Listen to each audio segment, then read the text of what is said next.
রাষ্ট্রমন্ত্রীও বলেছেন, প্রথমত আমি যে ওয়াদাটা করেছিলাম হুজুরের কাছে, সেই ওয়াদাটা আমি আজকে রক্ষা করলাম। হুজুরকে আমি সালাম দিলাম এবং যাবার সময় আমি দোয়া নিয়ে যেতে চাই, যাতে যেই কথাগুলো আমরা দেশের মানুষকে বলেছি, যেই প্রতিশ্রুতিগুলো আমরা দেশের মানুষকে দিয়েছি তাদের ভাগ্য পরিবর্তনের জন্য আল্লাহ যাতে আমাদেরকে রহমত করেন, সেই প্রতিশ্রুতি যাতে আমরা রক্ষা করতে পারি, তাই না? একজন মুসলমান হিসাবে আমরা যদি একজন মুসলমান হিসাবে বিবেচনা করি নিজেকে, তাহলে সেটা যেই হোক, যখন আমরা একটা জবান দিই কাউকে, সেই জবানটা আমাদেরকে রক্ষা করতে হবে, তাই না?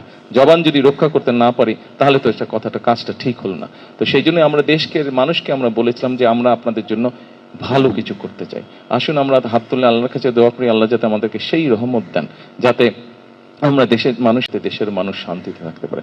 আবারও পরিশেষে আপনাদের সবাইকে আন্তরিকভাবে ধন্যবাদ জানাতে চাইছি, আপনাদের সকলের কাছে দোয়া চাইছি এবং একই সাথে আমি হুজুরের কাছে দোয়া চাইছি যাতে আল্লাহ আমাকে যে দায়িত্ব দিয়েছেন, এই দায়িত্ব যাতে আমি ঈমানের সাথে পালন করতে পারি আমার শেষ দিন পর্যন্ত।